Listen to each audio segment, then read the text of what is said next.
Hi, myself Sindhu. நான் இங்கே நம்ம பிங்க் சிங்கானூர்லேருந்து தான் இப்போ நான் வந்து இது பண்ணிகிட்ருக்கேன். நான் வந்து ஜிம் சர்ச் பண்ணிட்டு இருந்தேன். ஒரு நல்ல ஒரு இது போகணும் அப்படின்னு சொல்லிட்டு நான் வந்து இங்கே செக் பண்ணேன். கிட்டத்தட்ட 1 இயராக நான் வந்து இங்கே பண்ணிகிட்ருக்கேன். எனக்கு நல்ல குட் ரிசல்ட் இருக்குது. என்னென்னா ஒரு ஜிம் போகிறோம் அப்படின்னா அந்த ஏரியா அந்த இது ஃபுல்லாக வந்து நல்லா நீட்டாக இருக்கணும் அப்படின்னு நம்ம எக்ஸ்பெக்ட் பண்ணுவோம். இப்போ கொரோனா டைமாக இருக்குது, நீட்டாக இருக்குது, நீட்டாக அந்த கிளீனஸ் பொறுத்த வரைக்கும் வந்து அது பக்காவாக இருக்குது. நல்லா சானிடைஸ் பண்ணி நம்மளுக்கும் வந்து எல்லாமே டெம்பரேச்சர் செக் பண்ணி எல்லாமே வந்து பக்காவாக பண்ணி தான் நமக்கு வந்து உள்ளவே வந்து அலோவ் பண்ணுறாங்க. தென் வந்து மெயினாக வந்து ஜிம் போகிறோம் அப்படின்னா டயட் எந்த அளவுக்கு நம்மளுக்கு வந்து முக்கியம்னா டயட் கவுன்சிலிங் வந்து பக்காவாக பண்ணி தராங்க.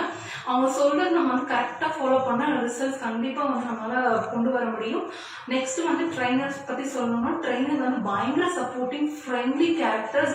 நம்மளால முடியல அப்படின்னா கூட நல்லா பூஸ்டப் பண்ணி ma'am you can you will அப்படின்னு சொல்லிட்டு ரொம்ப ஸ்லோவாக டைம் எடுத்து ஈச் அண்ட் எவ்ரி திங் வந்து நம்ம பக்காவாக பண்ணி தராங்க. இதுதான் நம்மளுக்கு வந்து நம்ம எப்போவுமே வந்து எக்ஸ்பெக்ட் பண்ணுவோம். அதாவது கொஞ்சம் நம்ம ஏதாச்சும் தப்பு பண்ணா கூட முகம் சுளிக்காம each and every thing corrections make பண்ணி பக்காவாக கொண்டு வந்து கொடுத்துட்டு இருக்காங்க. மொத்தத்தில் வந்து இங்கே ஒரு நல்ல ஜிம் சர்ச் பண்ணோம் அப்படின்னா கண்டிப்பாக சிங்கானூர் பிங்க் வந்து இங்கே கண்டிப்பாக சர்ச் பண்ணுங்கள், வந்து பாருங்கள், உங்களுக்கு கண்டிப்பாக பிடிக்கும். ரிசல்ட்ஸ் வேணும் அப்படின்னாலும் நீங்கள் எந்த அளவுக்கு நீங்கள் ஃபாஸ்ட் அண்ட் மோட்டிவேட்டிங்காக பண்ணுறீங்களோ அந்த அளவுக்கு வந்து யூ கேன் கெட் ரிசல்ட்ஸ் தான் சொல்லுவேன் நான். Thank you so much.